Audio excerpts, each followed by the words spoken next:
Mga idol, marami na naman tayong nabiling mga old coins. Ayan o, iba-ibang year to mga idol o. Ayan o, 1905 na mga piso.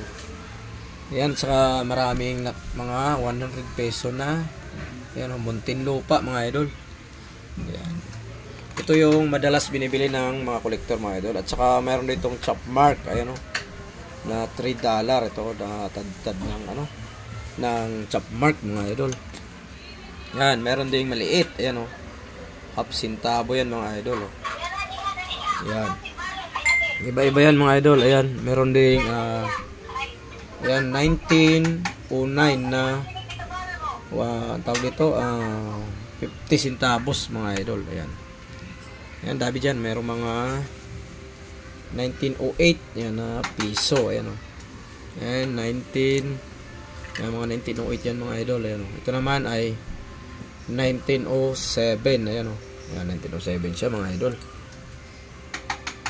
Ayan, ito naman ay 1885 na sobrang liit na 10 cents Alfonso. Yan siya mga idol, Alfonso. Ayan. Ito naman ay 1864 na 20 centavos naman sa Isabel coin siya mga idol.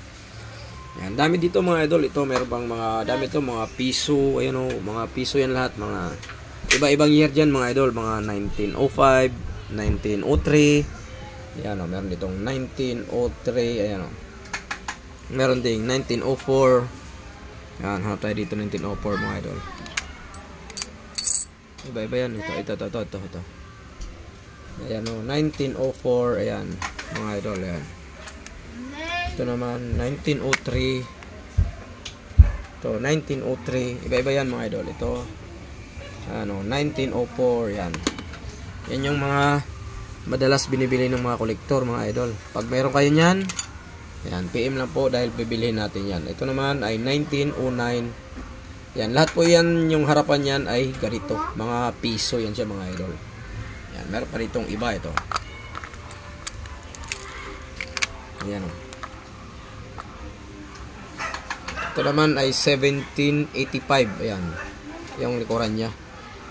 Ayan. Meron pa dito. Ito. Ayan. Ito naman ay 1869. Ayan o. On piso. Ayan. Ito naman. Yung isa ay tignan natin. Ayan o. 1834 yung year niya mga idol. Itong isa. Tignan natin. Yan o. Yan. Tignan natin year nito. Nandito sa likuran mga idol. Ayan o. Nakikita eh. Malabo. Ayan o. 18. Ayan o. 1843. Ayan o. 1843 yung kanyang year. Ayan mga idol. Ito yung mga collectible na items, mga silver po yan mga idol. Pag meron kayo nyan, PM lang dahil bibilihin po natin yan.